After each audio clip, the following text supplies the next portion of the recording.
ሮሜ መጽሐፍ ምዕራፍ 12 ከአንድ እስከ ሁለት በአእምሮአችሁ መታደስ ተለውጡ እንጂ ይህን ዓለም አትምሰሉ የሚለውን ሐሳብ የምናገኘው ሮሜ መጽሐፍ ምዕራፍ 12 ከአንድ እስከ ሁለት ነው። ኦኬ አሁን እንዲህ ብላችሁ ጻፉ። ሮሜ 16 ምዕራፎች አሉት። ሮሜ 16 ምዕራፎች አሉት። ከአንድ እስከ 11 ከአንደኛው ምዕራፍ እስከ 11ኛው ምዕራፍ ስነ መለኮታዊ ሐሳብ የያዙ ናቸው። ከአንደኛው ምዕራፍ እስከ 11ኛው ምዕራፍ ስነ መለኮታዊ ሐሳቦችን የያዙ ናቸው። ማለትም ብላችሁ ጻፉ። ማለትም በክርስቶስ ኢየሱስ በማመን ስለሚገኝ የእግዚአብሔር ጽድቅ የሚናገሩ ናቸው። በክርስቶስ ኢየሱስ በማመን ስለሚገኝ የእግዚአብሔር ጽድቅ የሚናገሩ ናቸው። ከ12 እስከ 16 ደግሞ ተግባራዊ ክርስትናን የሚመለከቱ ናቸው። ከ12 እስከ 16 ተግባራዊ ክርስትናን የሚመለከቱ ናቸው። የዛሬ የትምህርታችን ሐሳብ አእምሮን ማደስ ነው። አእምሮን ማደስ የሚለውን ሐሳብ የምታገኙት በሐዋርያው ጳውሎስ መልእክት ሮሜ መጽሐፍ ምዕራፍ 12 ከቁጥር 1 እስከ 2 ነው።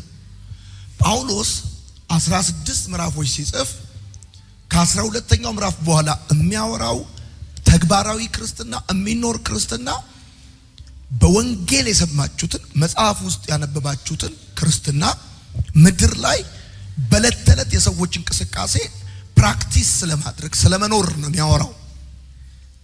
ሰው ግን መኖርን ህይወትን ክርስትናን በምድር ላይ ማምጣት ከፈለገ እግዚአብሔርን የሚያስደስት ጤነኛ ህይወት ዘላለምን የሚሻገር እግዚአብሔርን የሚያከብር ከሰይጣን ተጽዕኖ ነፃ የወጣ በአሸናፊነትና በድል የተሞላን ህይወት መኖር የሚችለው ሰው የመጀመሪያውና መሰረታዊ ጉዳይ ምንድነው? አእምሮውን ከማደስ ከጀመረ ነው። ሰው አሸናፊ፣ ደስተኛ፣ ሰላም ያለው የተባረከ እግዚአብሔርን የሚያከብር ከየትኛውም አይነት ተጽዕኖ ነፃ የወጣ ህይወት መኖር የሚችለው አንድና አንድ አእምሮን በማደስ ከጀመረ ነው። ሐዋርያው ጳውሎስ ተግባራዊ ክርስትናን የሚጀምረው አእምሮን ከማደስ ስለሆነ፣ በነገራችን ላይ ጳውሎስ የሮሜ መልእክትን የሚጽፍበት ምክንያቶች አሉት። አንደኛው ራሱን ከሮሜ ክርስቲያኖች ጋር ለማስተዋወቅ ነው። ሁለተኛው የወንጌልን አጠቃላይ ገጽታ ለማሳየት ነው።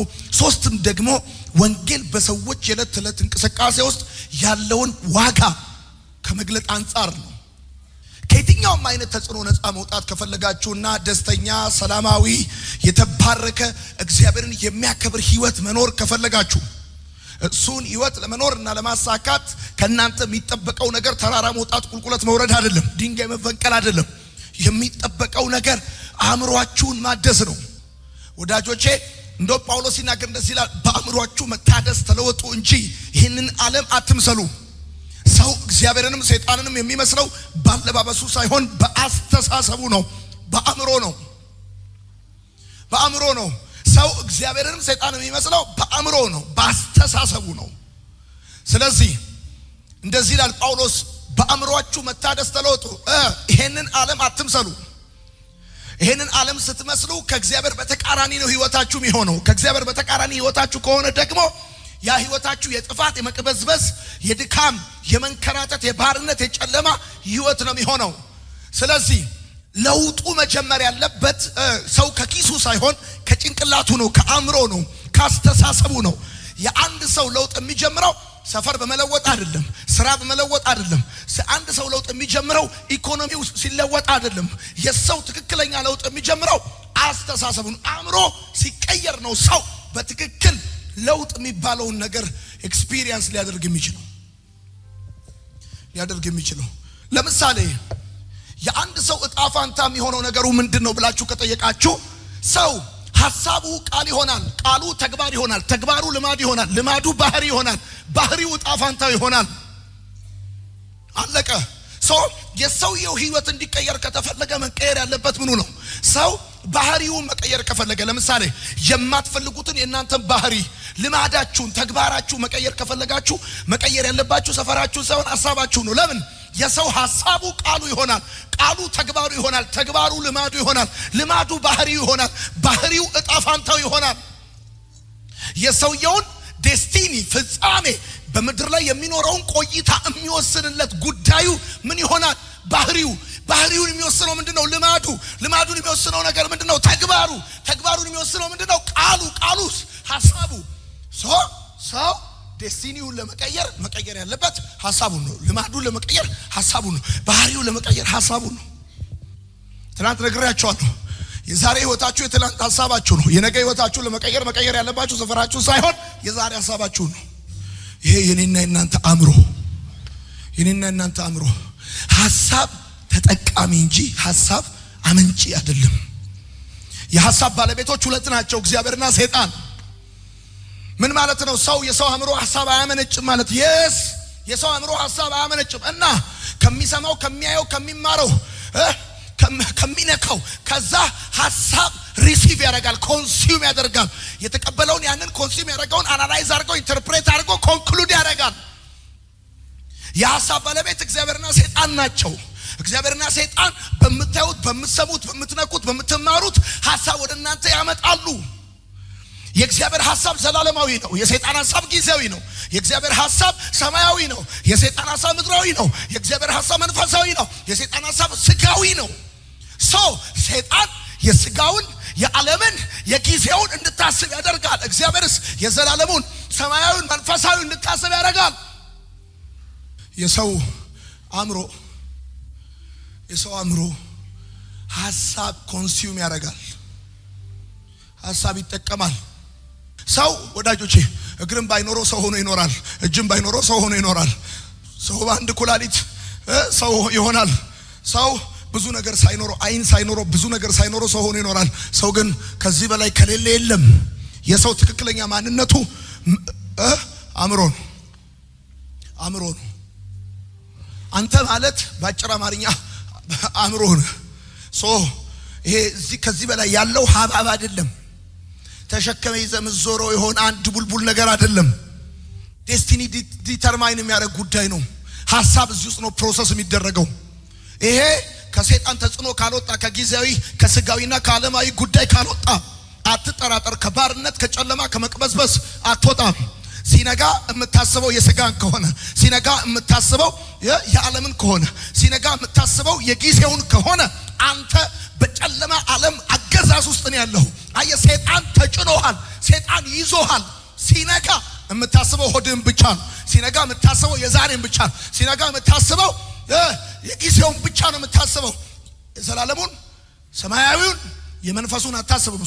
የሰይጣን አልቲሜት ኦብጀክቲቭ ደግሞ ያንተ ቶት በስጋዊ ሐሳብ፣ በጊዜያዊ ሐሳብ፣ ከዛም ደግሞ በዓለማዊ ሐሳብ እንድትያዝ ማድረግ ነው።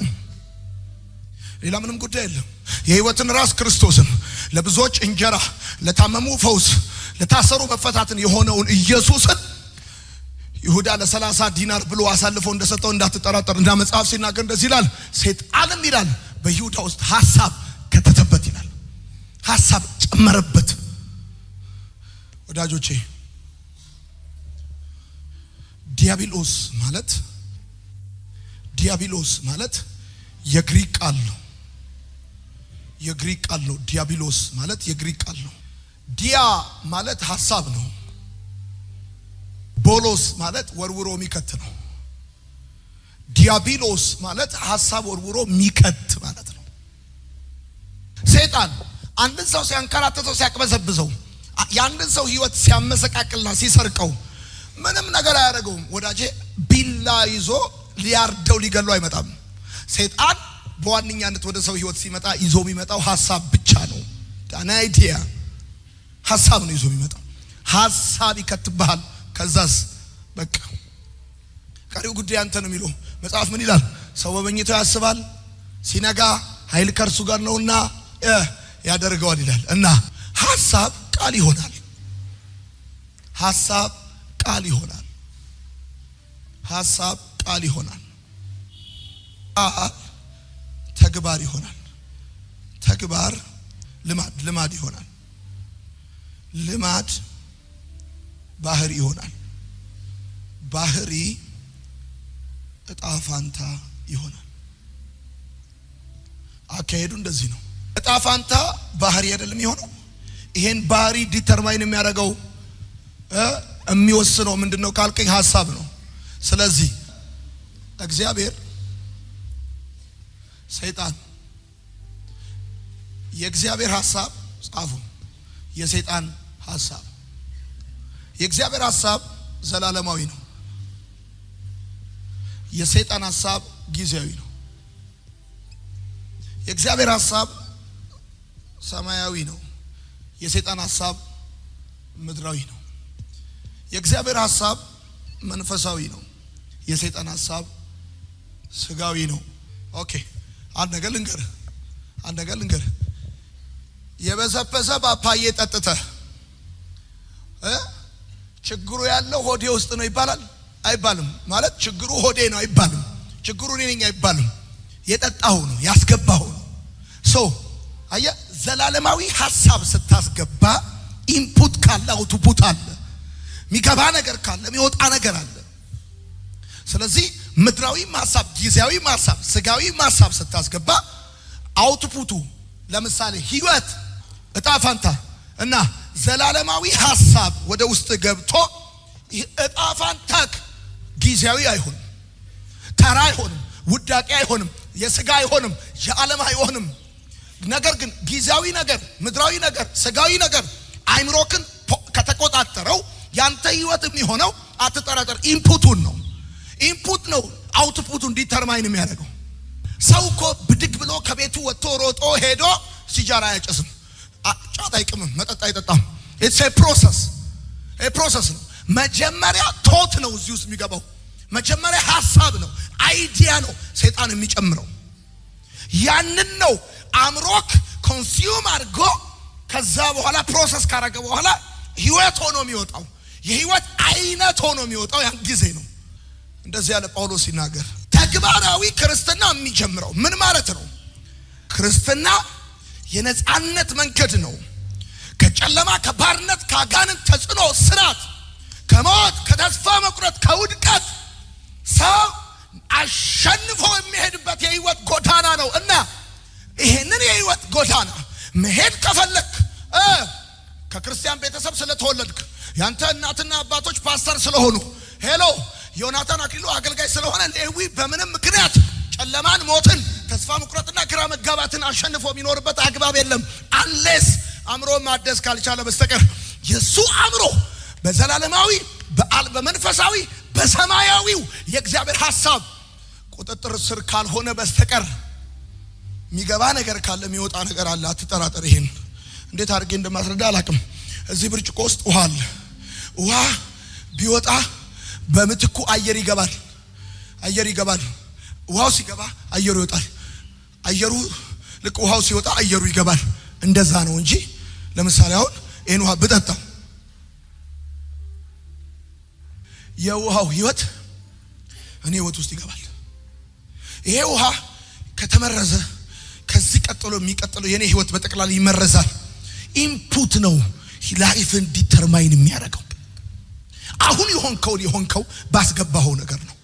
አሁን የሆንከው ሰይጣን ያውቃል። ዲያብሎስ ማለት ሐሳብ ወርውሮ የሚቀጥ ማለት ነው። ሐሳብ ደግሞ ቃል ደግሞ ተግባር ደግሞ ልማድ ደግሞ ባህሪ ደግሞ ዴስቲኒ እንደሚሆን ሰይጣን ያውቃል።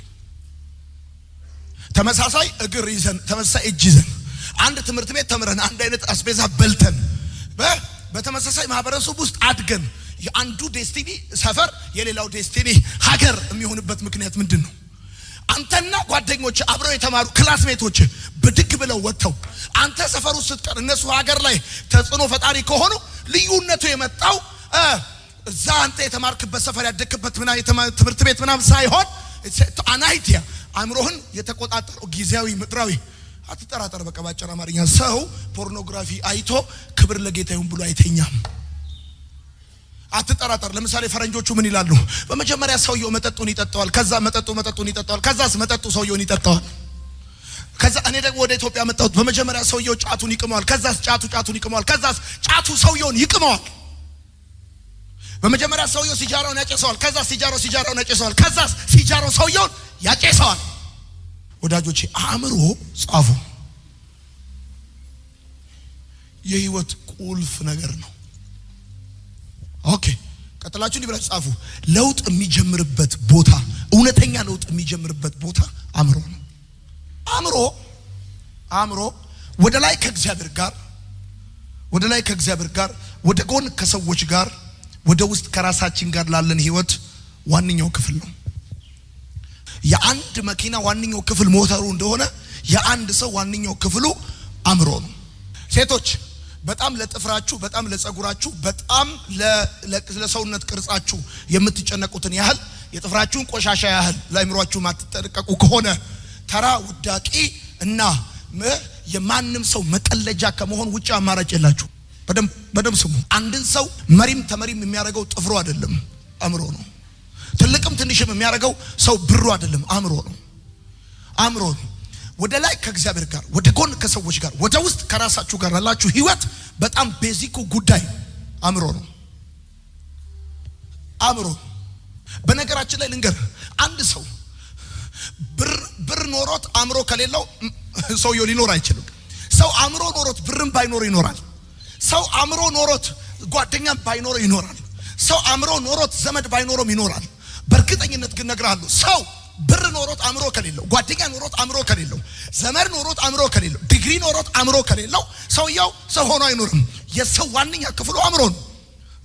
በጣም ቤዚክ ጉዳይ፣ የመኪና ዋንኛው ጉዳይ ሞተሩ እንደሆነ የሰው ዋንኛ ጉዳይ አእምሮ ነው። ዛሬ በጣም ብዙ ሰው የሚያስጨንቀው ነገር ምንድነው? ኤክስተርናል አውትሉኩ ነው። ከውጭ ያለ ጉዳዩ ነው። የሚለብሰው፣ የሚይዘው ሞባይል ምናምን። ለምሳሌ በኋላ ምሳ ሰዓት ላይ ወጥተህ ምሳ ስትበላ የትም እዚህ ቤት ብቻ አይደለም፣ የትም ምሳ ብላ። ለምሳሌ የመጀመሪያ የማደርገው ነገር ምንድነው? የምበላውን ነገር ልክ የመጀመሪያ ጉርሻ እንደጎረስኩኝ እኮ አቴስታ እንትኑ ቃናውን አጣጥመውና እጅ ይላል አይልም፣ ይጣፍጣል አይጣፍጥም፣ ጨዋለው ጨለውም ምናምን። ኦኬ የሆነ የተለየ እጅ ማለት እንትን ካለው ቀጥለህ አበላ። ሰው ወደ ሆዱ የሚያስገባውን ጉዳይ እየተጨነቀ ወደ አእምሮ የሚያስገባው ጉዳይ አጠቃላይ ላይፍ ስታይሉን ዲተርማይን እንደማያደርግ አስቦ እንዴት ነው ኤኒቲንግ የምታቅበሰብሰው ያገኘውን ነገር በጠቅላላ የምትከተው? ይሄ አእምሮ የሚባለው ጉዳይ እኮ ከተበላሸ ከእግዚአብሔር ጋር ያለ ጉዳይ ይበላሻል፣ ከሰው ጋር ያለ ነገር ይበላሻል፣ ከራስ ጋር ያለ ነገር ይበላሻል። ብራዘር ሰይጣን በየቀኑ አታክ የሚያደርገው ምንህን ነው? አእምሮህን ነው። እግዚአብሔርም በየቀኑ ማደስ የሚፈልገው አእምሮህን ነው። መኪና በትክክል ታደሰ የሚባለው ሞተሩ ሲታደስ ነው።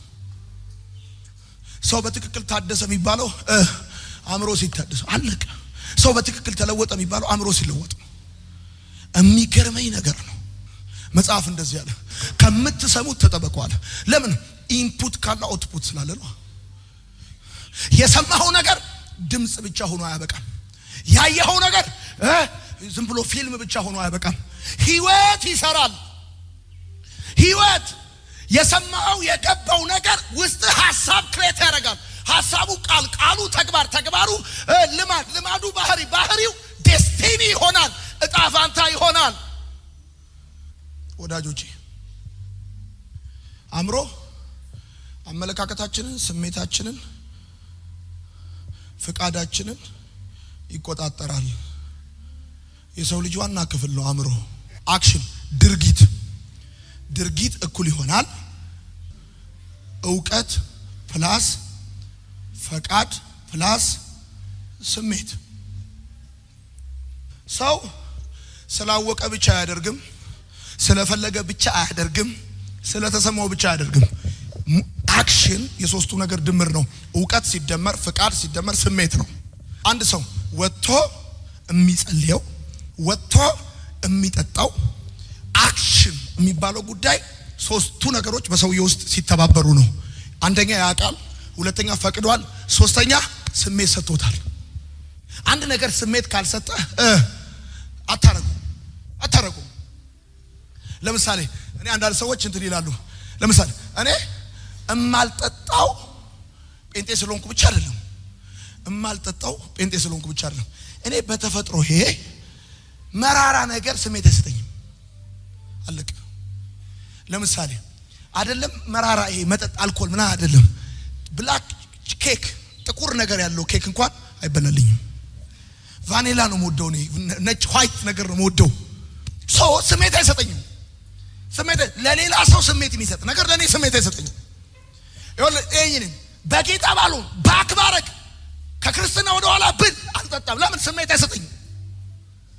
አሁን ምን ልፈልጌ ነው? ድርጊት በህይወት የሚባለው ጉዳይ ማለት እነዚህ ሶስት ነገሮች ናቸው። እውቀት፣ ፍቃድና ስሜት። እነዚህ ነገሮች ደግሞ ፕሮሰስ የሚደረጉበት ቦታ አእምሮ ነው። ለምሳሌ ተመልከት።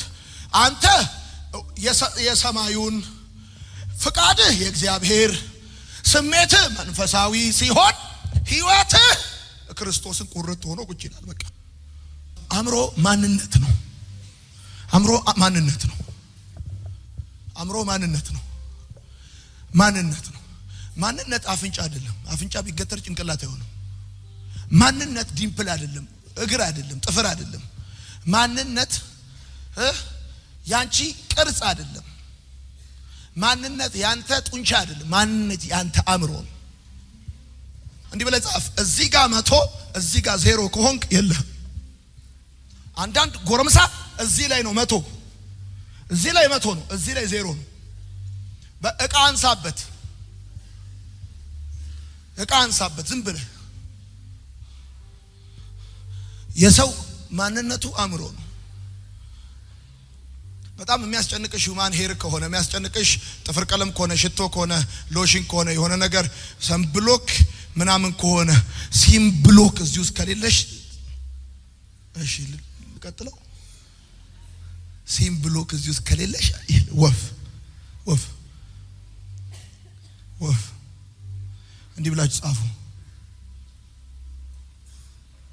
አሮጌውን ተፈጥሯችንን አስወግደን አዲሱን የምንለብስበት ቦታ ነው አእምሮ። አሮጌውን ተፈጥሯችንን አስወግደን አዲሱን የምንለብስበት ቦታ ነው አእምሮ።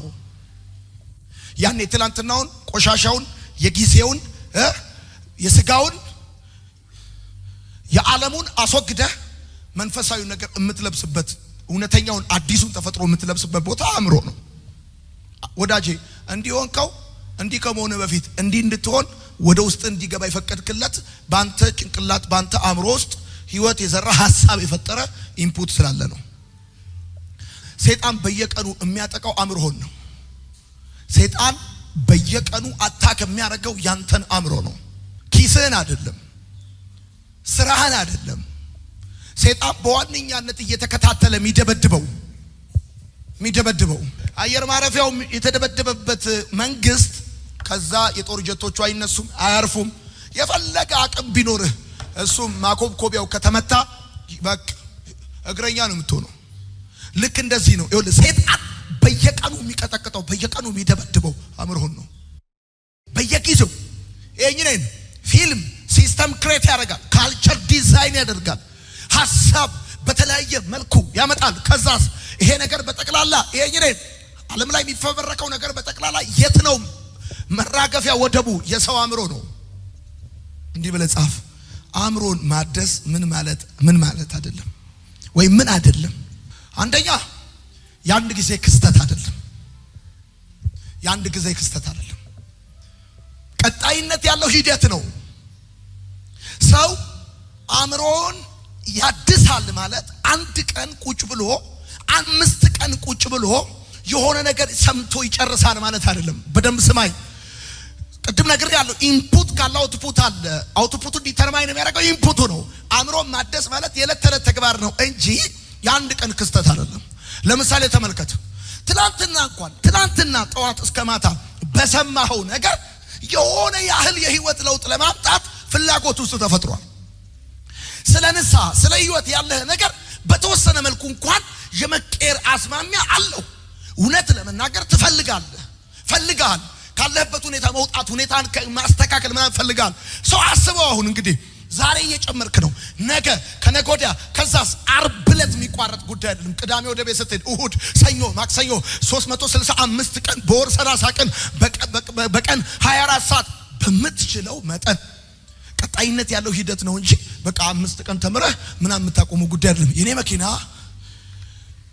ስነዳ ልክ ዘይት የሚቀየርበት ኪሎ ሜትር ሲደርስ ይጽፋል 800 ኪሎ ሜትር ቀርቶሃል ይለኛል። ከዛስ እቀይራለሁ ዘይት። ከዛ 5000 ኪሎ ሜትር ካውንት ያደርጋል። አሁንም 5 አንዴ ቀይሬ አልተውም።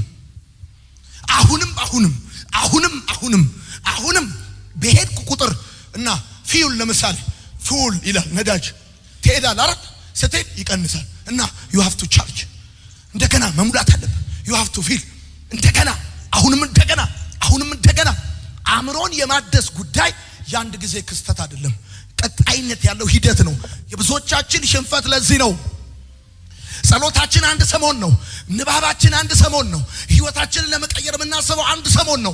አዲስ ዓመት ሲመጣ ህይወት የሚቀየር ይመስላል። በቃ በአዲሱ ዓመት አዲስ እቅድ እንደዚህ አድርጌ በዚህ ገብቼ ምናምን መስከረም ያልቅ ጥቅምት መሃል ላይ እንደገና ይቋረጣል። በቀጣይነት ማሸነፍ ከፈለክ ያለህ አማራጭ ኮንሲስተንሲውን በጠበቀ መልኩ አእምሮክ ላይ መስራት ነው። አእምሮን የማደስ ጉዳይ ነው። አእምሮ ማደስ የአንድ ጊዜ ክስተት አይደለም። ደግሞ ሂደቱ ከውስጥ ወደ ውጭ እንጂ ከውጭ ወደ ውስጥ አይደለም ብላችሁ ጻፉ። ሂደቱ ይሄ አእምሮን የማደስ ሂደት ከውስጥ ወደ ውጭ ነው እንጂ ከውጭ ወደ ውስጥ አይደለም። አሁን አእምሮን ለማደስ ብራዘር የሰው ትክክለኛ ማንነቱ አእምሮን ነው። አእምሮን ለማደስ እንዲሟላልኝ፣ እንዲደረግልኝ፣ እንዲፈለጥልኝ፣ እንዲቆረጥልኝ፣ እንዲቢሆን ምናምን እንደዛ አይደለም። ዘውን ስራ ባገኝ እናቴ ብትረዳኝ አጎቴ የሆነ ነገር ቢያደርግልኝ ከውጭ ገንዘብ ቢላክልኝ ምናምን እንደዛ አይደለም። አእምሮ ማደስ ከውስጥ ወደ ውጭ እንጂ ከውጭ ወደ ውስጥ የሆነ ሂደት አይደለም። ሁለተኛ አእምሮ ማደስ የእግዚአብሔር ኃላፊነት አይደለም። አእምሮ ማደስ የእግዚአብሔር ኃላፊነት አይደለም። በአእምሮአችሁ መታደስ ተለወጡ እንጂ ይሄንን ዓለም አትምሰሉ ይላል። ተለወጡ እናንተ ለውጥላችኋለሁ አላለም። እግዚአብሔር አእምሮአችሁን አይለውጥላችሁም፣ አእምሮአችሁን አያድስላችሁም። በአእምሮአችሁ መታደስ ተለወጡ እንጂ ይሄን ዓለም አትምሰሉ። ከጊዜያዊ ወደ ዘላለማዊ፣ ከስጋዊ ወደ መንፈሳዊ፣ ከዓለማዊ ወደ ሰማያዊው ወደዛ አቆጣጠር አስተሳሰብ መምጣት ያለባችሁ እናንተ እንጂ እግዚአብሔር በሆነ መለኮታዊ ተአምር ወይም በምትሃት አእምሮአችሁን አያድሰው። ለምሳሌ የኔ መኪና ቶዮታ ነው። የቶዮታ ካምፓኒ መኪናውን ሰርቶ በትክክል አስፈላጊ ነገር ሲኖር እንዲናገር አርጎት ሸጦልኛል። አብሮ ማኑዋል ሰጥቶኛል። አሁን እየጠበቁ ዘይት መቀየር፣ እግር ሰርቪስ ማድረግ፣ አንዳንድ ነገሮችን ማስተካከል መርጦ የኔ መኪና ናፍጣ ነው ሄዶ ቤንዚን አለመቅዳት የኔ ድርሻ ነው እንጂ የቶዮታ ካምፓኒ እየተመላለሰ እየደወለ ምን አረክ አሁን እንደዚህ አርግ የቶዮታ ኃላፊነት አይደለም። እግዚአብሔር ይኸውልህ ኤክሰለንት የሆነ እጅግ ውስብስብ የሆነ ደግሞ ፈንክሽናል የሆነ አእምሮ ሰርቶ ሰጥቷል። እና አስፈላጊ ነገር ሲኖር ሲግናል አለው፣ ቋንቋ አለው፣ ይነግርሃል። ራሱ አንተ እየሰማ እንዳልሰማ፣ እያወቅ እንደማታቅ፣ በትክክል እየተረዳ እንዳልተረዳ፣ አይንን ጨፍነ ልብን ዘግተ አደንድነ በተቃራኒ መንገድ ሄዳለሁ ብለህ ካልክ ኃላፊነቱ የእግዚአብሔር አይደለም፣ ያንተ ነው። ለምሳሌ ተመልከተኝ፣ ቀና መልካም ወጣት ስትመጣ፣ እዚህ ሀገር ስትመጣ፣ እሁድ ቀን ወደዚህ ግቢ ልገባ ስትመጣ መናኸሪያ ጋር ወርዳል። እኔን መናኸሪያ በር ላይ ያሉ ጫት ቤቶች ጋር ቁጭ ብዬ ብታገኘኝ የወንጌል አማኞች ኃላፊነት አይደለም፣ የኔ ምርጫ ነው። እዛ ጋር ያስቀመጠኝ ኢትስ ማይ ቾይስ። እዛ ጫት ቤትም መቀመጥ የኔ ምርጫ ነው። ቀጥሎ ያለው ሳውዝ ስታርም፣ ቀጥሎ ያለው ሃይልም፣ ቀጥሎ ያለው ስካይላይትም፣ ቀጥሎ ያለው ሸራተንም የኔ ኢትስ ማይ ቾይስ። እሱ የኔ ምርጫ ነው። ማንም እንደዚህ መሳሪያ ደቅኖ እኔን ከጫት ቤት አውጥቶ እዛ አያወጣኝም። ምን ልፈልጌ ነው? የእግዚአብሔር ኃላፊነት አይደለም። አእምሮ ማደስ ያንተ ድርሻ ነው። አእምሮን የሰጠ እግዚአብሔር ብላበት ደንስበት ብሎ ሳይሆን አስብበት ብሎ ነው። እግዚአብሔር አእምሮ የሰጠክ ለሁሉ ነገር እሱ እንዳይወስንልህ ነው። አንተ መወሰን ባለብህ ጉዳይ አንተ እንድትወስን ነው። ሶስተኛ አእምሮ ማደስ ምን አይደለም። ሶስተኛ ተራ ሂደት አይደለም። ለምሳሌ አሉታዊ ሐሳቦችን መቋቋም ይጠበቅብሃል። አእምሮን ማደስ ተራ ሂደት። አሉታዊ ሐሳቦች አሉ በዚህ ዓለም የሚገዙ ብዙ ሰዎችን አንቀው የያዙ። በተለይ ደግሞ ሰይጣን በዓለም ላይ ብዙ የሚሰራባቸው አሉታዊ አስተሳሰቦች አሉ ከእግዚአብሔር በተቃራኒ ሆኑ። እሱን መቋቋም ይጠበቅብሃል። ለምሳሌ ነግሬሃለሁ፣ ሰው ከወደቀበት ሲነሳ የሚያጨበጭብ ሰው የለም። ህይወትን ለመቀየር አዲስ የህይወት መንገድ አቅጣጫ ለመሄድ ስትፈልግ ምናልባት ከእግዚአብሔር ቀጥሎ ቤተሰብ፣ ከዛ ውጭ ግን አካባቢ ማህበረሰቡ ምናምን ቀላል አይደለም። እሱን መቋቋም ይጠበቅብሃል። እሱ ነው ማለት ይጠበቅብሃል። ይኸውልህ ስታጣ፣ ስትወርቅ፣ ከጓደኞች በታች ስትሆን፣ ግራ ሲገባ፣ በብዙ የህይወት ሽንፈቱ ስትገባ ምንም ያላለ ሰው ከወደቅበት ልትነሳና ታሪክ አቅጣጫ ልታስተካክል ስትፈልግ እንደገና በእግዚአብሔር ቃል ህይወትን ማደስ ስትነሳ አሽሟጣጭ አንጓጣጭ በጣም ብዙ አለ። እንደምታውቀው ነው እንግዲህ አንተ እዚህ ቤት ውስጥ እዚህ ከመምጣት እዚህ አዳራሽ ከመቀመጥ በፊት ስለ ዮናታን አክሊሉ በማህበራዊ ሚዲያም ሆነ በነብስ ወከፍ በግለሰብ ደረጃ ስሩ አውደሂር የማይባል የማይነሳ ጉዳይ የለም። እዚህ ጋር የቆምኩት አሉታዊ ነገሮችን ተቋቁሜ ነው እንጂ የሚባለውን ብሰማ ከዚህ በሙያ ላይ በመስራቅ ውጫ ላይ አገር ለቅቄ ነበር መውጣው። ግን እነሱን ሪዚስት አድርጎ መቆም ይጠይቃል። ህልምህን ማሳካት፣ ታሪክን ማስተካከል፣ ዴስቲኒን በትክክል ክሬት ማድረግ፣ እሱን አሉታዊ ነገር መቋቋም ይጠይቃል። እዚህ ቤት ውስጥ ከ1600 እና 700 ሰዎች በላይ 0.5 ሳንቲም ለመልካም ወጣት አላዋጣችሁም። መጣችኋል። እዚህ እንኳን መጣችሁ። ይሄ እናንተ ቤት ነው። ከመጣችሁ ቀን ጀምሮ ከእሁድ ጀምሮ እዚህ ቆይታችሁ ስትወጡ ከኔም ጋር ይሁን ከሌሎች ሰዎች ጋር በዶርምም ይሁን በምግብ ያላችሁን ውሎ እያያችሁ ነው። ነገር ግን ይሄ አገልግሎት እንዳይቀጥል ስንት አሉታዊ ነገር እንዳለ የምታውቁት ነው። እሱን መቋቋም ይጠይቃል። አንተ አእምሮን ለማደስ ታሪክን ለማስተካከል ስትነሳ ሰው ሁሉ እንዲያጨበጭብልህ ብራቮ ምናምን እንዲል ስፖንሰር እንዲሆን እንዳታስብ። ያንተን የህይወት ቀውስ ሂሳብ ሰርቶ ቁብ ገብቶ ግሮሰሪ የከፈተ መጠጥ ቤት የሰራ ስንት አለ መሰለህ። በየካዳሚው ቤት እየሄደ ሚዛም ይካድም የሚያስደግም ስንት አለ መሰለህ። አንተ ማለት ኢትዮጵያ ውስጥ ከግማሽ በላይ አንድ ከተማ ቢዝነስ ከተባለ ፋብሪካ አይደለም፣ ጫት ቤት፣ አረቄ ቤት፣ መጠጥ ቤት፣ ሺሻ ቤት፣ ቡና ቤት ኢዚ መኒ ነው።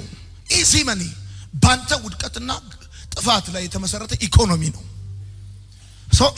ይሄ ለዘመናት ሀብት በሰው ጥፋት የሰበሰበ ኢኮኖሚ እሱ ሲዳከም ሰይጣን ራሱ እንዴት ቁጭ ብሎ ያልመሰለ ተራ ሂደት አይደለም። እንደው እሁድ ጀምረ አርብ የምታቆመው ጉዳይ አይደለም። አእምሮ ማደስ። አራተኛ ጽድቅ ማሰብ እንጂ ቅን ማሰብ አይደለም። አእምሮ ማደስ ቅን ማሰብ አይደለም። ፖዚቲቭ ቲንከር መሆን አይደለም። አእምሮ ማደስ ማለት ፖዚቲቭ ቲንኪንግ ማለት አይደለም። ቅን ማሰብ አይደለም፣ ጽድቅ ማሰብ ነው። ብራዘር፣ ሰው አእምሮን ያድሳል ማለት ቅን ያስባል ማለት አይደለም፣ ጽድቅ ያስባል ማለት ነው። ጽድቅ ማለት እግዚአብሔር ልክ ነው ያለው ልክ ነው፣ ልክ አይደለም ያለው ልክ አይደለም ማለት ነው። ጽድቅ ማለት እንደ እግዚአብሔር ሐሳብ ፍቃድ የሆነ ማለት ነው።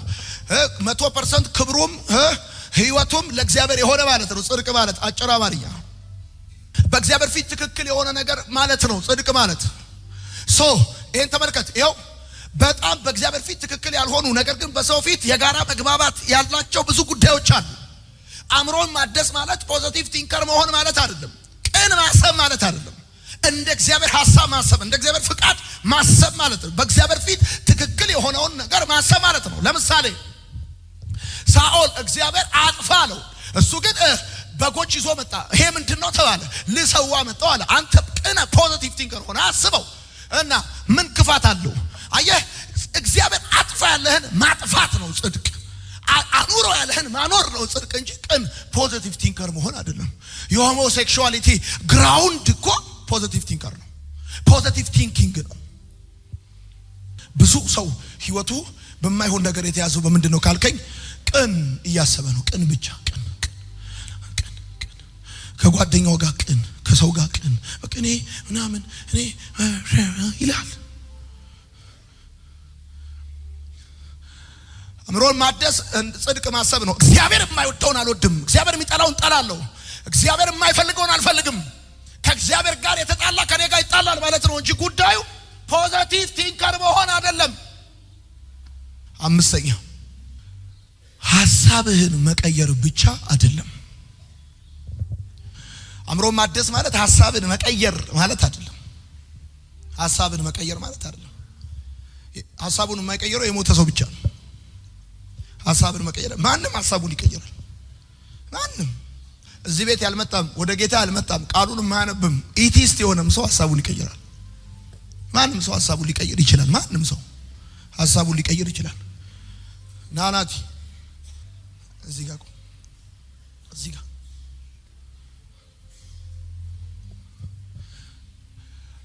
አእምሮን ማደስ ማለት ሐሳብ መቀየር ሳይሆን ከአእምሮክ ጀርባ ያለውን የቁጥጥር መርህ መቀየር ማለት ነው።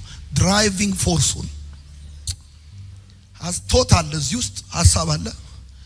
ሐሳብህን መቀየር ሳይሆን እዚህ ጋር ያለውን ፕሮሰሰሩን፣ ድራይቪንግ ፎርሱን፣ የቁጥጥር መርሁን አለ ከኋላ። ባጭር አማርኛ የቼንቶ የነበረውን ወይም ደግሞ የሎንችን የነበረውን ሞተር አይሱዚ አርገ መቀየር።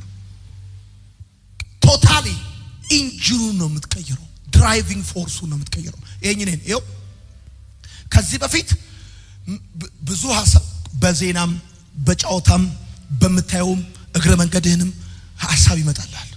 አሁን ዋንኛው የሐሳብህ ሶርስ ይሄን ቃል ማድረግ በቀንም በሌሊትም የዚህ ድራይቪንግ ፎርሱ ይሄ ነው። ሐሳብ መቀየር ብቻ አይደለም። ቻው ሐሳብ መቀየር ብቻ አይደለም። ጻፉ እንዲህ ብላችሁ ከበስተጀርባ ያለውን የቁጥጥር መርህ ስለመቀየር ነው። ከበስተጀርባ ያለውን የቁጥጥር መርህ ስለመቀየር ነው። ሰው አየኝ አላየኝ አይደለም የቁጥጥር መርሁ። ሰው አየኝ አላየኝ ብሎ ሐሳቡን ሊቀይር ይችላል። ሰው አየህ የሆነ ነገር ሊሆን ነው ብሎ ሐሳቡን ሊቀይር ይችላል። አሁን ግን አንተ የቁጥጥር መርህን ትቀይረዋለህ። ምን አድርገህ?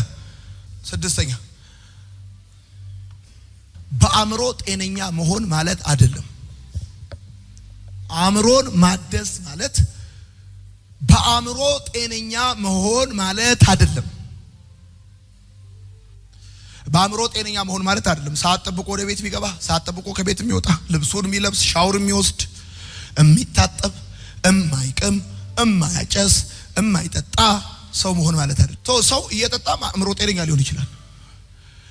እየጠጣ እየደነሰ የፈለገውን አእምሮ ጤነኛ ነው።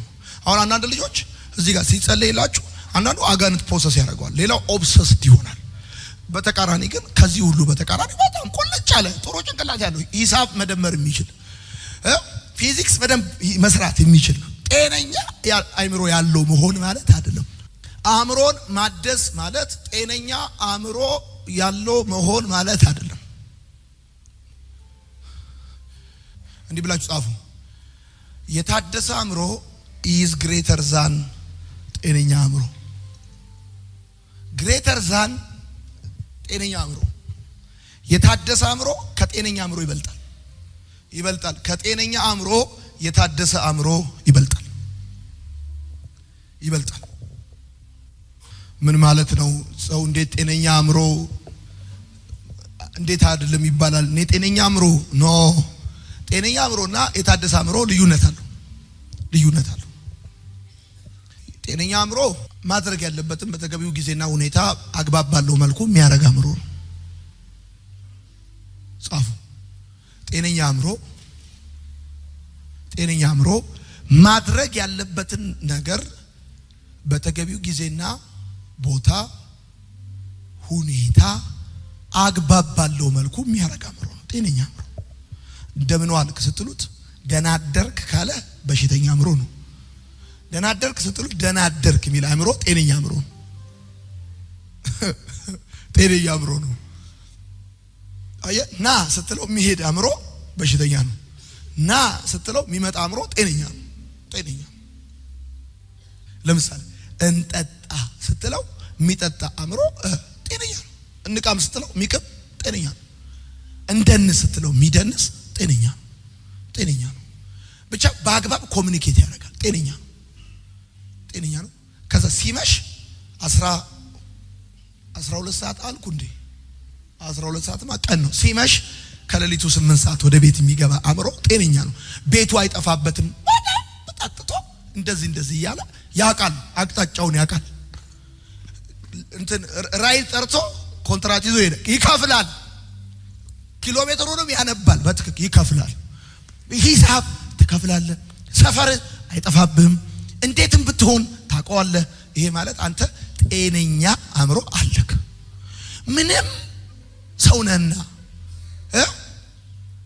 ምንም ሰውነህና ድንግዝግዝ ቢልብህ ስተህ ግን አስት ራስን በደንብ ነው የምታውቀው። ስም ማን ነው ስትባል እስከ አያትህ ትጠራለህ። ጤነኛ አእምሮ እሱ ነው። የታደሰ አእምሮ ታዲያ ምንድን ነው? ጻፉ። አእምሮ ማደስ ምንድን ነው? አእምሮ ማደስ ይሄ ካልሆነ ታዲያ አእምሮ ማደስ ምንድን ነው? ወዳጆቼ አእምሮ ማደስ ይሄ ካልሆነ ታዲያ አእምሮ ማደስ ምንድን ነው ካላችሁ፣ አንደኛ ሐሳብህን በክርስቶስ ተጽዕኖ ስር ማድረግ ማለት ነው። ሐሳብህን በክርስቶስ ኢየሱስ ተጽዕኖ ስር ማድረግ ማለት ነው። ከገንዘብ ተጽዕኖ፣ ከኃጢአት ተጽዕኖ፣ ከክፋት ተጽዕኖ፣ ከዘፈን፣ ከሴሌብሪቲ፣ ከዚህ ዓለም፣ ከጊዜያዊው፣ ከስጋዊው፣ ከዓለማዊ ተጽዕኖ ስር አውጥተህ በክርስቶስ ኢየሱስ ተጽዕኖ ስር ማድረግ ማለት ነው ሐሳብህን። አእምሮን ማደስ ማለት እሱ ነው። ያንተን ኢንፍሉዌንሰር ሄሎ አሁን በጣም የተለመደ ቃል አለ፣ ተጽዕኖ ፈጣሪዎች ናቸው ይባላል። ብራዘር ለኔ ተጽዕኖ ፈጣሪ ሜትር ከ80 ጠባብ ደረት አጭር ቁመት ያለው ምናምን አይደለም። ለኔ ተጽዕኖ ፈጣሪ ያንድ ሰሞን አይደለም፣ የሁለት ሰሞን አይደለም፣ የዘላለም ከምድር እስከ ሰማይ ተጽዕኖ የፈጠረ ከዛሬ አውጥቶ ሰዎችን ዘላለም የከተተ ከጨለማ አውጥቶ ብርሃን የሚያስገባ ተጽዕኖ ፈጣሪ እሱ ነው። ተጽዕኖ ፈጣሪ ስሜት ኮርኳሪ አይደለም። ተጽዕኖ ፈጣሪ ጨለማውን ብርሃን የሚያደርግ፣ ሞትን ሕይወት የሚያደርግ፣ ከስራት የሚፈታ፣ ከዛሬ ወደ ዘላለም ሰዎችን የሚያመጣ ነው። እሱ ነው ተጽዕኖ ፈጣሪ።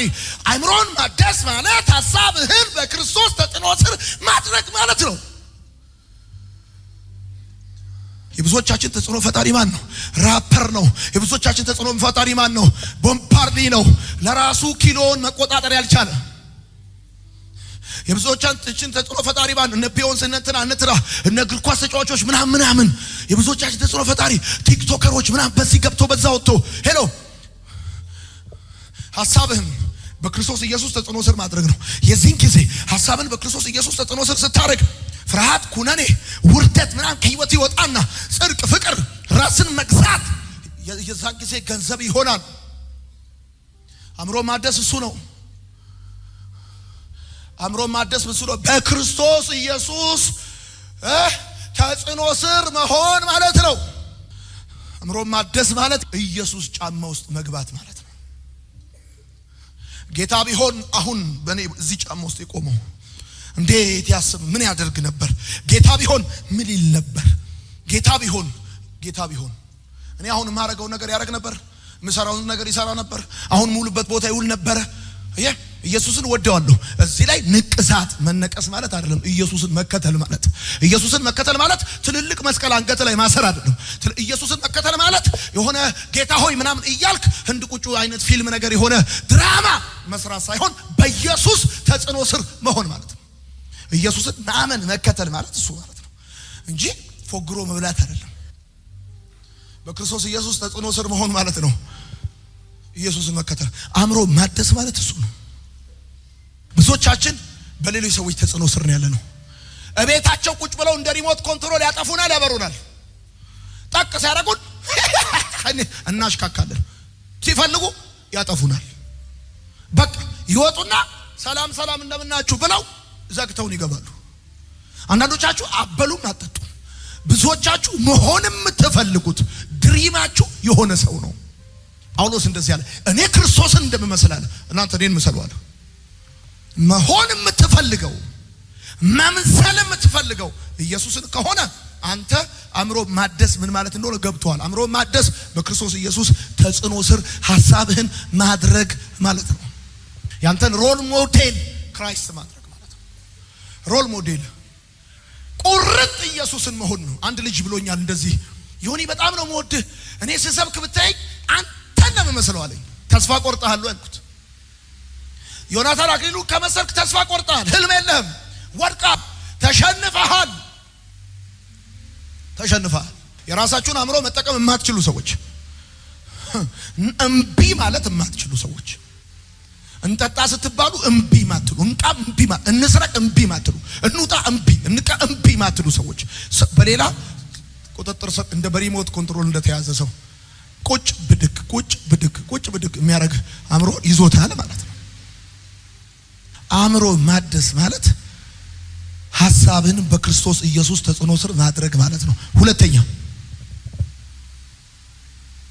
በእግዚአብሔር ቃልና በእግዚአብሔር ፍቃድ አመለካከትህን መቃኘት ማለት ነው። አእምሮ ማደስ ማለት በእግዚአብሔር ፍቃድና በእግዚአብሔር ቃል አመለካከትህን መቃኘት ማለት ነው። አእምሮ ማደስ ማለት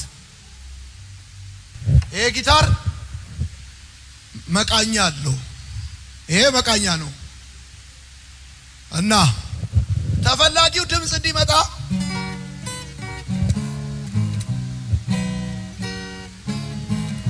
አርጎ አንድ ሙዚቃ የሚጫወት ሰው ከመጫወቱ በፊት የሚያደርገው ቀኝቱን ነው። ቼክ የሚያደርገው ቀኝቱን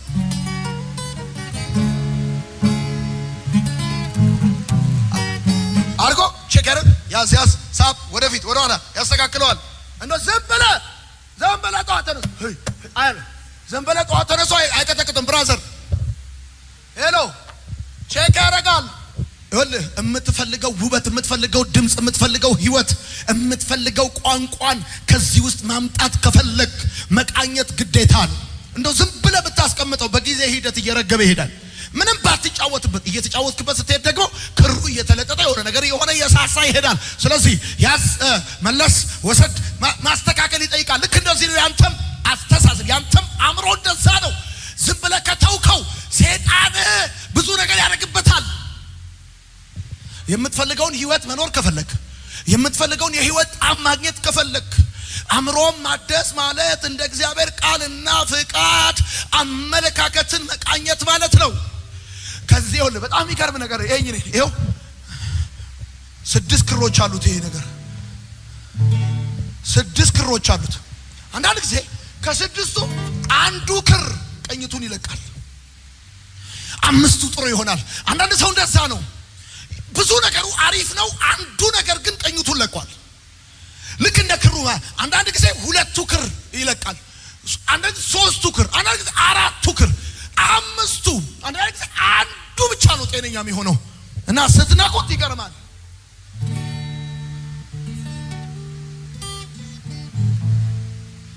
እንደ እግዚአብሔር ቃል አመለካከትን የመቃኘት ሂደት ነው። አየህ ሕግ ለእግሬ መብራት ይላል መጽሐፍ፣ ለመንገዴ ብርሃን ነው። እንደ እግዚአብሔር ቃል ሕግ የሆነ መንገድን ያዝ መለስ ሳምሳም ቅድም ነግሬሃለሁ። እጅ የሚል ወጥ ትበላለህ ወይ? የገማ ምግብ ትበላለህ ወይ? አትበላም። ሰው ለሆዱ ይሄን ያህል ካሰበ እንዴት ለአእምሮ ማሰብ ያቅተዋል? ያገኘውን ጉዳይ እንዴት ታክበሰብሳለህ? ይሄንንም ያንንም ዘፈኑንም መዝሙሩንም እንዴት ትቀላቅላለህ አንተ? ሽሮ በዳጣ የት ነው ሲበላ ያየው? ዘፈኑንም መዝሙሩንም ማለት ሽሮና ዳጣ አንድ ላይ መብላት ማለት። ሶስተኛ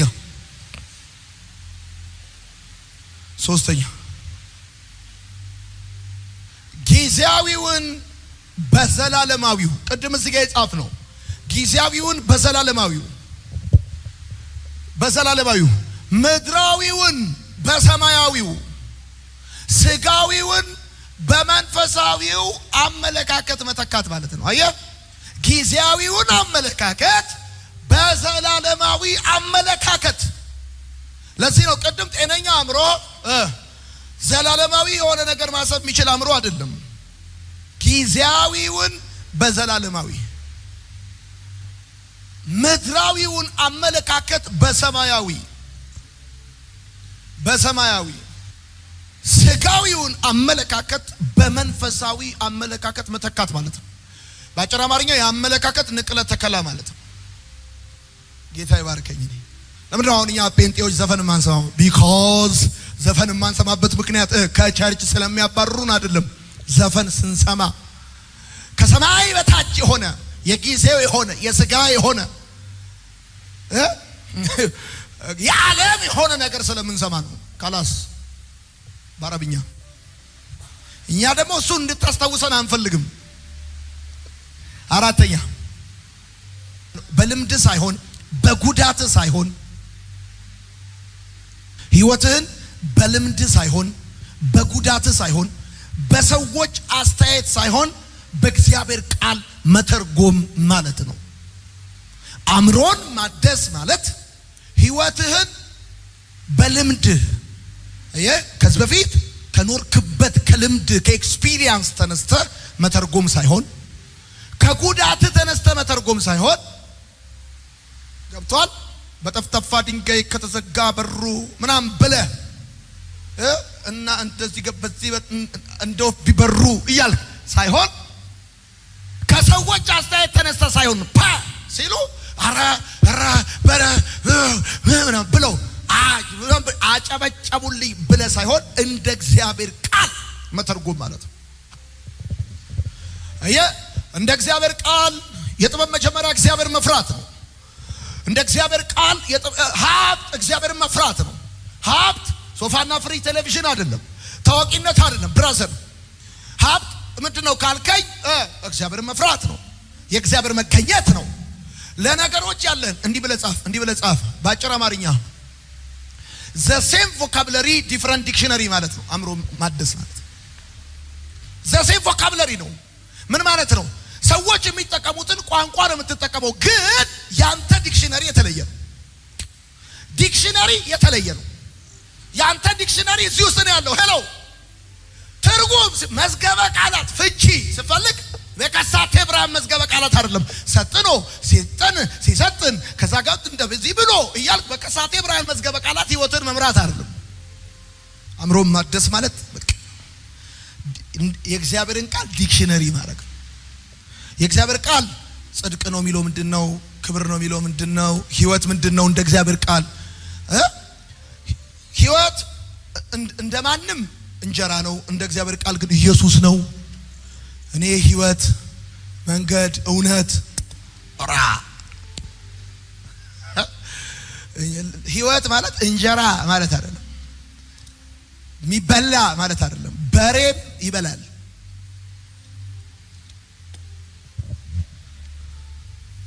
እሺ አምስተኛ አኗኗርህ ከእግዚአብሔር ቃል ጋር እንዲስማማ ማድረግ ማለት ነው። አእምሮን ማደስ ማለት አኗኗርህ ከእግዚአብሔር ቃል ጋር እንዲስማማ ማድረግ ማለት ነው። ያንተ ላይፍ ስታይል ከእግዚአብሔር ቃል ጋር እንዲስማማ ማድረግ ማለት ነው። ይስማማል ወይ? ከእግዚአብሔር ቃል ጋር አንድ አይነት ነው ወይ? ለምሳሌ ሰው ልብስ ሲለብስ አብሮ ሄዳል አይሄድም ብሎ ነው የሚለብሰው። ማች ያረጋል አያረግም ብሎ ነው የሚለብሰው። አሁን ሄሎ ሴቶች ይሄ ነገር በደንብ ይገባቸዋል። ከሴቶች በላይ የዚህ ዘመን ወንዶች ይገባቸዋል።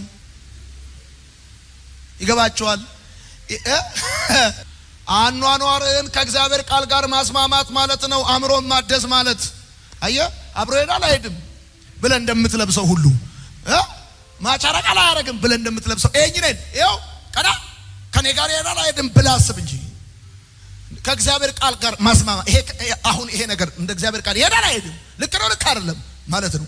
አእምሮን ማደስ ማለት እንጂ አእምሮን ማደስ ማለት እንደዚህ እኝነን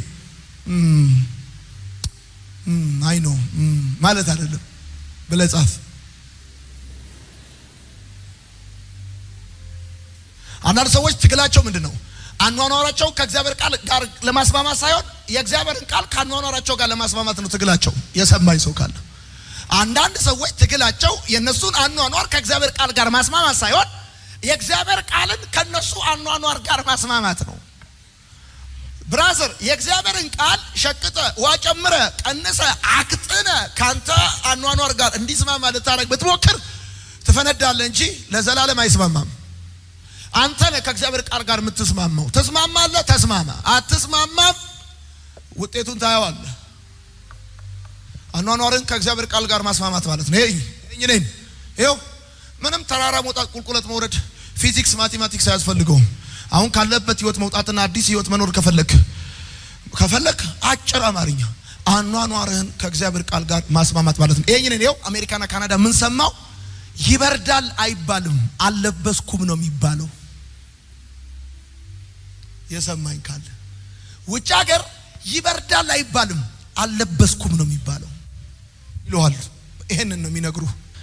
የአየሩ ጸባይ አንተ ከአየሩ ጸባይ ጋር ተስማማለህ እንጂ የአየሩ ጸባይ ካንተ ጋር አሁን ለምሳሌ የሐዋሳ ሙቀት አንተ ስለመጣ ብሎ አውልቆ ይጠብቃል እንዴ? እንግዳ ይመጣብኛል ብሎ ሐዋሳ ሙቀቱን እንትኑ ጃኬቱን አውልቆ አይጠብቅም። ጤም ብሎ ነው ከነ ሙቀቱ የሚጠብቅ። አንተ ይሄን ብርድ ልብስ ምናምን የለባ ታወርቅና ከዛ ምን ልፈልግ እንደዛ ነው። አንተ አኗኗርህን ከእግዚአብሔር ቃል ጋር ታስማማለህ እንጂ የእግዚአብሔር ቃል ካንተ አኗኗር ጋር አይስማማም። ብታስማማ አእምሮን ማደስ ማለት እሱ ነው። ስድስተኛ በአስተሳሰብ ወደ ውስጥ እንዲገባ ከፈቀድክለት እርኩሰት ጋር መፋታት ማለት ነው። መላቀቅ ማለት ነው። አእምሮን ማደስ ማለት በአስተሳሰብ ወደ ውስጥ እንዲገባ ከፈቀድክለት እርኩሰት ጋር መላቀቅ ወይም መፋታት ማለት ነው። የትኛውም ሸቀጥ ወደ ኢትዮጵያ ከመግባቱ በፊት በካርጎ ካልመጣ በመርከብ የሚመጣ ከሆነ ጅቡቲ ያርፋል ወይ አሰብ ያርፋል ወደብ ወይ በኬንያ ወደብ በሆነ ልክ እንደዚህ ነው። የትኛውም እርኩሰት በአንተ ህይወት ላይ ስፍራ ህይወት አቅም ከመያዙ በፊት የሚራገፍበት ወደቡ አእምሮክ ነው። በአስተሳሰብ ወደ አእምሮ እንዲገባ ከፈቀድክለት እርኩሰት መፋታት ማለት ነው። አእምሮን ማደስ ማለት ሰባተኛና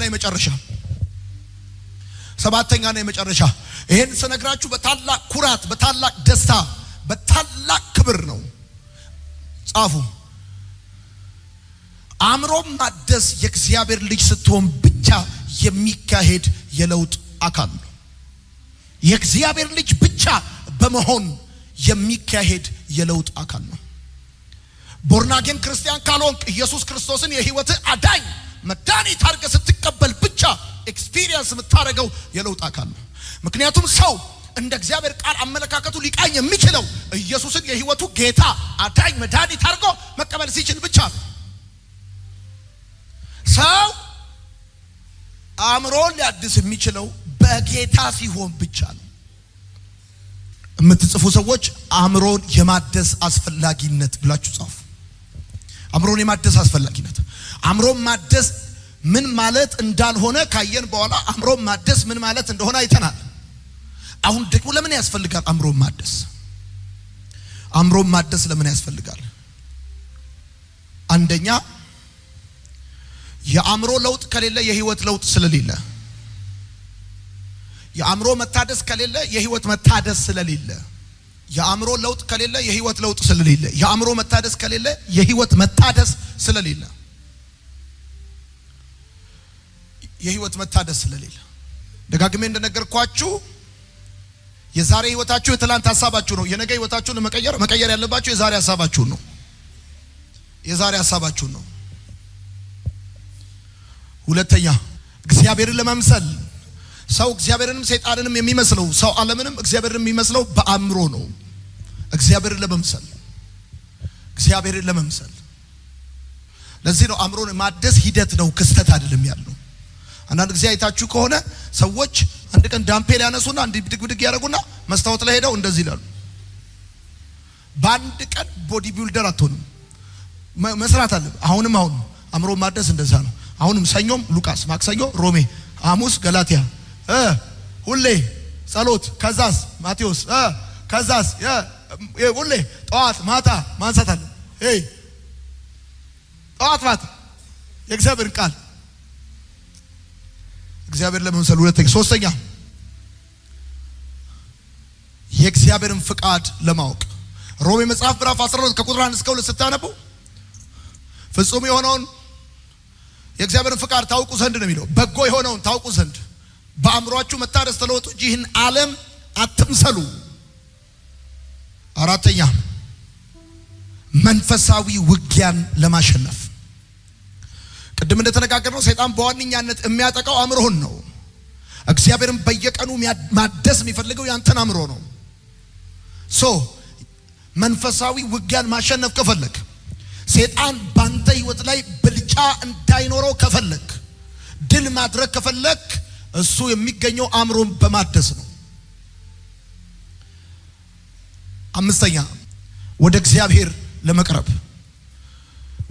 ለመቅረብ አመለካከትን በእግዚአብሔር ቃል በቃኘ ቁጥር አየህ አእምሮህን በእግዚአብሔር ቃል በጸሎት በዝማሬ በሞላህ ቁጥር ሞር ወደ እግዚአብሔር ትቀርባለህ። ስድስተኛ እውነተኛ ማንነትህን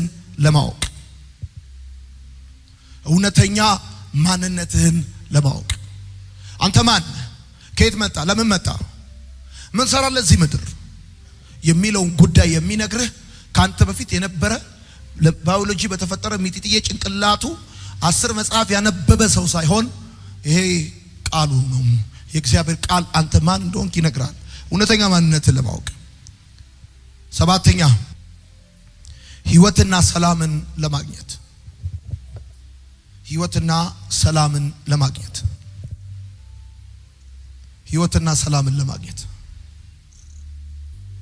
ያልታደሰ አእምሮ ብላችሁ ጻፉ። ያልታደሰ አእምሮ አንደኛ በስጋዊ ፍላጎቶች በዓለማዊ ጉዳዮች የሚመራ ነው። አንደኛ በስጋዊ ፍላጎቶች በዓለማዊ ጉዳዮች የሚመራ ነው ያልታደሰ አእምሮ። ምክንያቱም አመለካከቱ በእግዚአብሔር ቃል ያልተቃኘ ሰው በስጋዊ ጉዳዮችና በዓለማዊ ፍላጎቶች የሚመራ ነው። በቃ አለቀ። የሰውየው የጧት ማታ አጀንዳ ስጋዊ ጉዳዮች ናቸው፣ ዓለማዊ ፍላጎቶች ናቸው። በቃ ጠዋት ተነስቶ ክረምት በጋ መርካቶ ፒያሳ የትም ይሁን የትም የሚያሳድደው ስጋዊ ፍላጎቱን ነው፣ ዓለማዊ ጉዳዩን ነው። በእግዚአብሔር ቃል ያልተቃኘ እንደ እግዚአብሔር ቃል አመለካከቱ ያልተስተካከለ ሐሳቡ በክርስቶስ ኢየሱስ ተጽዕኖ ስር ያልሆነ ሰው ወይም አእምሮ በስጋዊ ፍላጎቶች የሚመራ ነው። ለምንድነው ኮልፌ ሄድከው ስትለው የሄደበት ጉዳይ ሰማያዊ አይደለም፣ ምድራዊ ነው፣ ስጋዊ ነው። አገር አቋራጭ እኮ ሄዶ ነው የሚቅመው። አገር አቋራጭ ሄዶ ይጠጣል። አንተ ኦቨርናይት ሲል ነው ያለው። ኦቨርናይት በስጋዊ ፍላጎት በዓለማዊ ጉዳዮች የሚመራ ነው። ሁለተኛ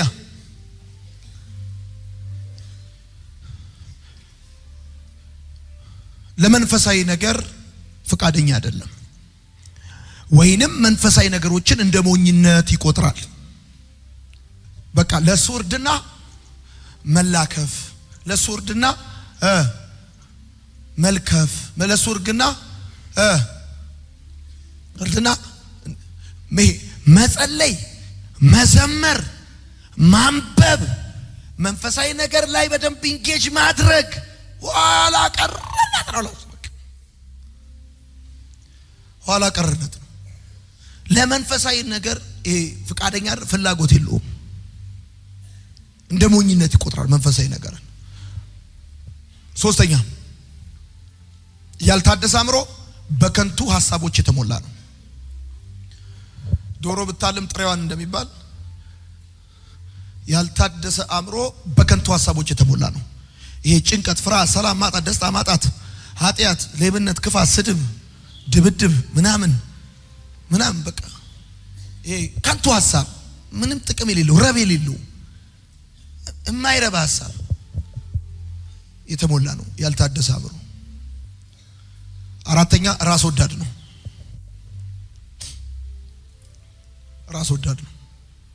ሰልፍ ሴንተርድ ነው። ራስ ወዳድ ነው። ታውቃላችሁ በተለይ በሱስ ውስጥ ያሉ ሰዎች በዋነኛነት መገለጫቸው ሰልፊሽነታቸው ነው። ራስ ወዳድ ናቸው። በጣም ለነገሩ ከራሳቸው በላይ ሱሳቸውን የሚወዱት። ልጃቸውን አይወዱም፣ እናታቸውን አይወዱም፣ አባታቸውን አይወዱም። ጨካኞች ናቸው።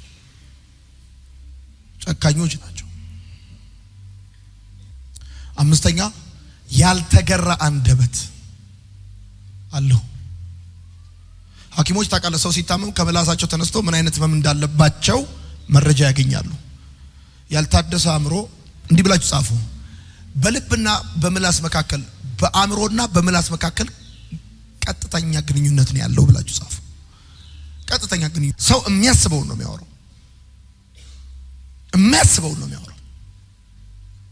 አንተ ማለት ውስጣዊ ማንነት ማለት የምታስበው ማለት ነው።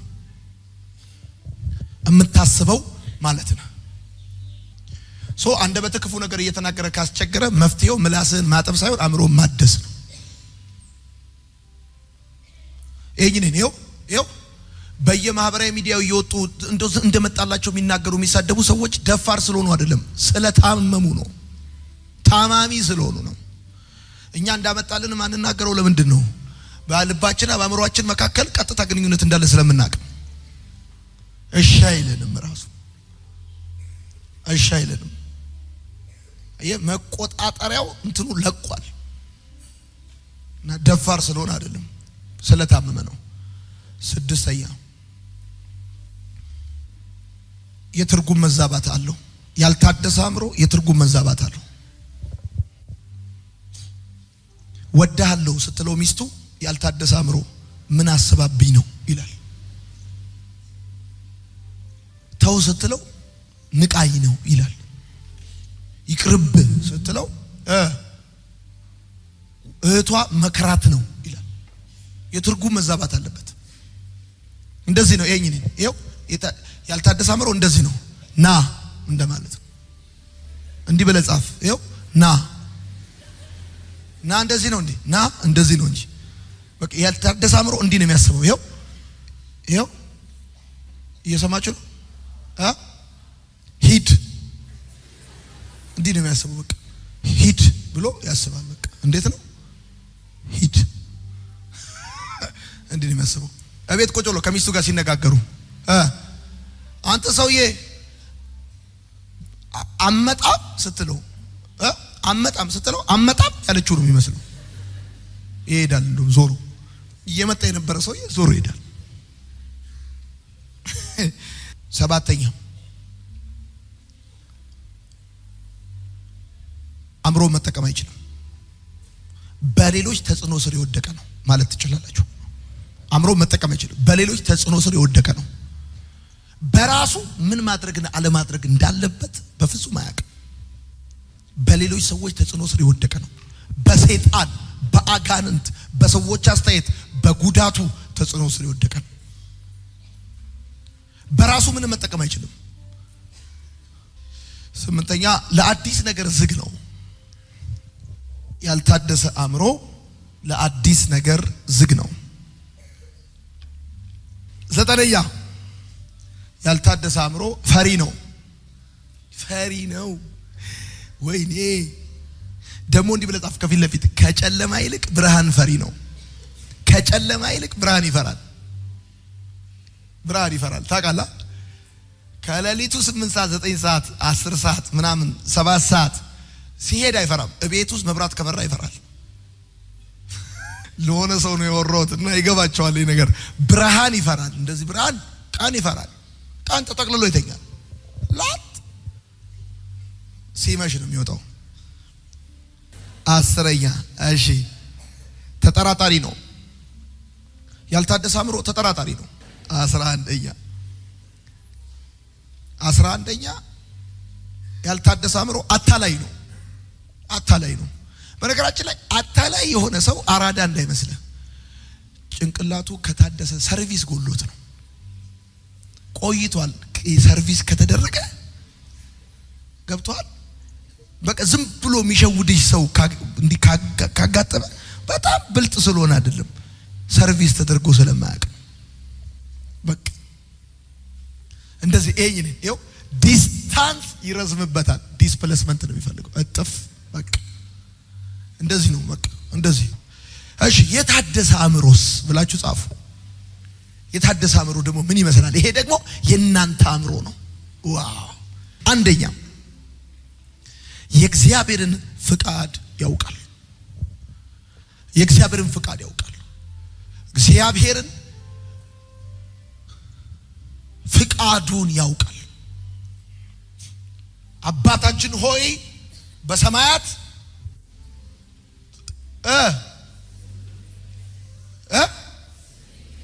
መንግስትህ ፍቃድህ እንዲሁ በምድር ትሁን ማለት ራስ ዳሽን ተራራ ላይ ትሁን ማለት አይደለም። በምድር ትሁን ማለት የኔ ትሁን ማለት ነው። እኔ ማለት ነው።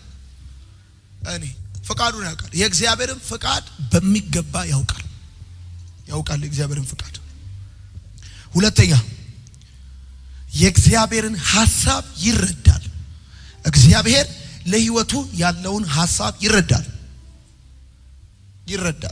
ሶስተኛ የእግዚአብሔርን ሐሳብ ያስባል። የእግዚአብሔርን ሐሳብ ያስባል።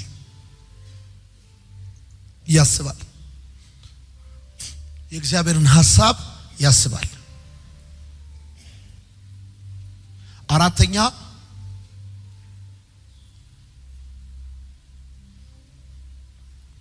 በእግዚአብሔር ላይ ያተኩራል። ስልኩን ክፈተው፣ ጋለሪው ጥቅስ ነው፣ መጽሐፍ ያነባል፣ ይይዛል። በእግዚአብሔር ላይ ያተኩራል። በቃ መንፈሳዊ ህይወቱን ቢውልድ የሚያደርግለትን ነገር በጠቅላላ ጋዘር ያደርጋል። እንደዚህ ሄድፎን አድርጎ መዝሙር ይሰማል። ታክሲ ውስጥ ምናምን ሲሄድ ምናምን ታክሲ ሲጠብቅ በቃ እግዚአብሔር ላይ ያተኩራል። አምስተኛ ማስተዋልና ጥበብ ገንዘቡ ናቸው። የታደሰ አእምሮ ማስተዋልና ጥበብ ገንዘቡ ናቸው። ጥበብ ምን ማለት ነው? ጥበብ ማለት ጻፉ፣ ዕውቀትን የመጠቀም ብቃት ማለት ነው። ጥበብ ማለት ዕውቀትን የመጠቀም ብቃት ማለት ነው እንጂ እስከርቭ ለብሶ ፒያሳ ራስ ሆቴል መቀመጥ አይደለም፣ ወይም የሆነ ቦታ። ጥበብ ማለት ዕውቀትን የመጠቀም ብቃት ማለት ነው እንጂ ጥበብ ጠርታኛለች ብለ እንደ ኦሾ መልቀቅ አይደለም። ጥበብ ማለት ዕውቀትን የመጠቀም ብቃት ማለት ነው። እሺ፣ ስድስተኛ የታደሰ አእምሮ በተስፋ የተሞላ ነው። በአስቸጋሪ ሁኔታና መከራ ውስጥ እንኳን ቢሆን ሆፕ ነው የሚታየው። በተስፋ የተሞላ ነው የታደሰ አእምሮ። በአስቸጋሪ ሁኔታና መከራ ውስጥ እንኳን ሆኖ በቃ በተስፋ የተሞላ ነው። ሰባተኛ የአመለካከትና የአኗኗር ለውጥ አለው። የአመለካከትና የአኗኗር ለውጥ አለው። እንደ ቀድሞ አያስብም፣ እንደ ቀድሞ አይኖርም፣ እንደ ቀድሞ አያደርግም።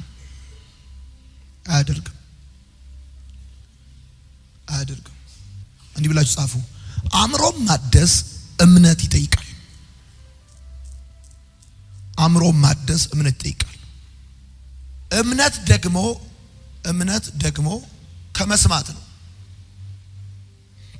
እምነት ደግሞ ከመስማት ነው።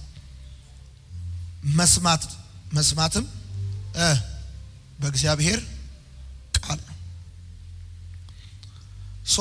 ያለ እግዚአብሔር ቃል አእምሮ ማደስ የሚባል ነገር አይታሰብም። ያለ እግዚአብሔር ቃል ያለ ወርድ ኦፍ ጋድ አእምሮ ማደስ የሚባል ነገር አይታሰብም። አእምሮ ሲታደስ በሉና ጻፉ። አእምሮ ሲታደስ ጥላቻ ፍቅር ይሆናል። አንደኛ አእምሮ ሲታደስ ጥላቻ ፍቅር ይሆናል።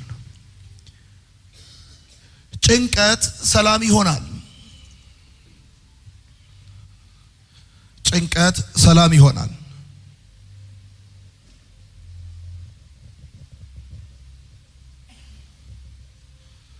ሶስተኛ ተስፋ መቁረጥ ደስታ ይሆናል። አእምሮ ሲታደስ ጥላቻ ፍቅር ይሆናል። ጭንቀት ሰላም ይሆናል። ተስፋ መቁረጥ ደስታ ይሆናል። አእምሮዬን ለማደስ ምን ላድርግ ብላችሁ ጻፉ። አእምሮዬን ለማደስ ምን ላድርግ? አንደኛ አእምሮን ለማደስ አንደኛ ውጫዊ ተአምር መጠበቅህን አቁም።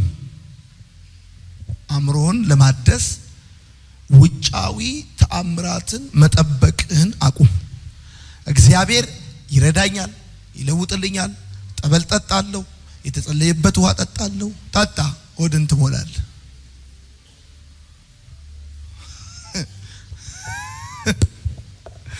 ገብቷል? አወራሁት። ፓስተር ጋር ሄዳለሁ፣ ነብይ ጋር ሄዳለሁ፣ ቄስ ጋር ሄዳለሁ፣ ገዳም ሄዳለሁ፣ ቸርች ሄዳለሁ። ሂድ፣ ችግር የለም። አእምሮህን ግን እግዚአብሔር እንደማያድስልህ እወቅ። ሁለተኛ የህይወትህን መመዘኛ የእግዚአብሔርን ቃል አድርግ። የህይወትህን መመዘኛ የእግዚአብሔርን ቃል አድርግ። ማግኘት ማጣትህ፣ ከፍታ ዝቅታ፣ ሁሉ ነገሩ መለኪያው ስታንዳርዱ የእግዚአብሔር ቃል ሲሆን ማለት ነው። ታውቃለህ፣ ኢትዮጵያ 1 ኪሎ ሜትር አሜሪካ 10 ኪሎ ሜትር አይሆንም። እንግሊዝ 20 ኪሎ ሜትር አይሆንም። ኪሎ ሜትር ስታንዳርድ አለው። ህይወትም ስታንዳርድ አለው የእግዚአብሔር ቃል። ሶስተኛ ራስህን ከሌሎች ጋር አታወዳድር። ቁመት መለካካት የህፃናት ባህሪ ነው። ራስህን ከሌሎች ጋር አታወዳድር። እነሱ የሚነዱት፣ የሚለብሱት፣ የሚጠጡት፣ ምናምን የሚኖሩበት ምናምን አትበል። አራተኛ ሂደቱን ተከተል።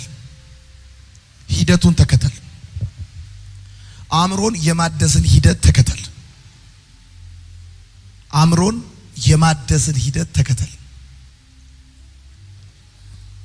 በአንድ ጊዜ ፕሮሰስ ብላ ሂደት አለ። ይሄን ተመልከት። አሁን ይሄው እኔ ሐሳቤ እዛ ዋይት ቦርዱ ጋር መድረስ ከሆነ 1 2 ደርሻለሁ፣ አልደረስኩም። ከቀድሙ ግን ቀርብ ያለው 1 2 ደርሻለሁ፣ ከቀድሙ ብዙ ርቅ ያለው። ሂደቱን መከተል አለብህ እንጂ ባንዴ እንደዚህ ብለህ እኔን እንደዚህ ብለህ ትሰነጠቃለህ። ነገር ያለው እሺ።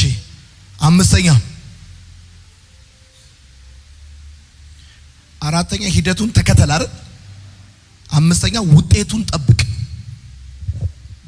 ጠብቅ። ስድስተኛ አሉታዊ ሐሳቦችን ተቃወም።